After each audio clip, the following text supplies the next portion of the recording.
মনোনয়নপত্র জমা দিতে এসে চোখের জলে ভাসালেন আরামবাগের তৃণমূল প্রার্থী মিতালি বাগ। যদিও তার কান্না এবারে দুঃখের নয়, বরং সেই কান্না আবেগের। মনোনয়নপত্র জমা দেওয়ার আগে মা সন্ধ্যা বাগকে জড়িয়ে কাঁদতে থাকেন মিতালি। জীবনে প্রথম লোকসভা ভোটে অংশগ্রহণ করতে পেরে আবেগপ্রবণ হয়ে বারে বারে মাকে জড়িয়ে ধরে কাঁদতে দেখা যায় তাকে। হঠাৎই তার কান্না দেখে হতবাক হয়ে পড়েন বিধায়ক থেকে দলীয় কর্মী সকলেও। যদিও এ বিষয়ে মিতালির যুক্তি, বাবাকে হারিয়েছেন তিনি আগেই। আজ বাবার কথা খুব মনে পড়ছিল, সম্বল বলতে একমাত্র মা, তাই মাই সবকিছু। সেই সঙ্গে তিনি দলনেত্রী মমতা বন্দ্যোপাধ্যায়ের কথাও বলতে ভোলেননি। তিনি বলেন, দিদি আমাদের ওপর আস্থা ও ভরসা রেখেছে, সেই ভরসার মর্যাদা তিনি রাখবেন। মা এবং দলীয় কর্মী সমর্থকদের শুভেচ্ছা রয়েছে তার সঙ্গে। আরামবাগে জয় এবার পাবে তৃণমূল, কোনো প্রতিবন্ধকতা বাধা হয়ে দাঁড়াবে না, এমনই জানিয়েছেন মিতালি। আমার বাবা নেই, আমার বাবা রাজনীতির পথপ্রদর্শক ছিলেন আমার জীবনে। বাবা হঠাৎ করে 16 সালে চলে যান। আমার মা তারপরে বাকিটা হাল ধরেন, পরিবারের ধরেন, এবং আমার বন্ধু বলুন, আত্মীয় বলুন, আমার স্বজন বলুন, আমার পথপ্রদর্শক। তারপরে আমার মা প্রতিটা মুহূর্তে, আজকেও তাই আমার মা আমার সঙ্গে প্রচারও বেরিয়েছেন অনেকবার।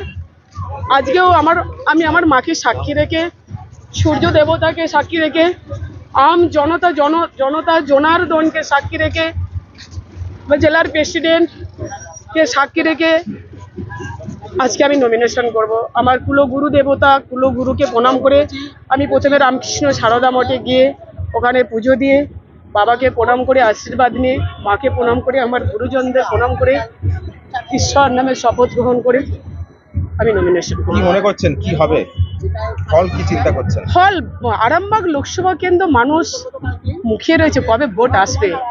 100%, একেবারে 100% মানুষ সাথে আছে, মমতা বন্দ্যোপাধ্যায়ের সাথে আছে, অভিষেক বন্দ্যোপাধ্যায়ের সাথে, দলের সাথে আছে, সর্বোপরি আমাদের সাথে সর্বমুহূর্তে আছে মানুষ।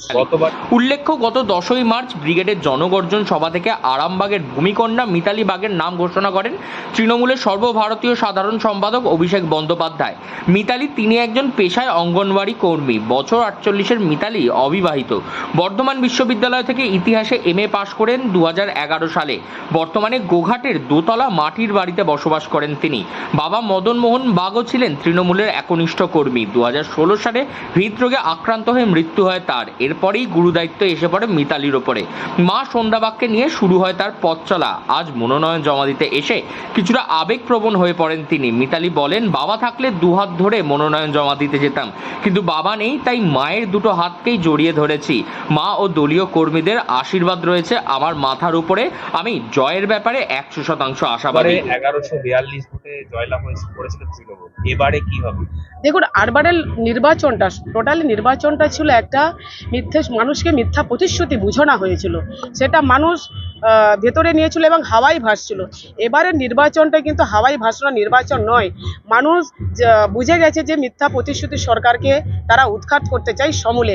সেটাই প্রমাণ করবে এই 2024 লোকসভা। তৃণমূলের আরামবাগের প্রার্থী তাদেরই গ্রামের মেয়ে মিতালি বাগ, এবং মিতালির এই আবেগপ্রবণ ধরা পড়েছে নমিনেশন জমা দেওয়ার আগে, যেখানে নিজের মাকে জড়িয়ে ধরে কাঁদতে দেখা যায় মিতালিকে। হুগলি থেকে রাহি হালদার, লোকাল 18 বাংলা।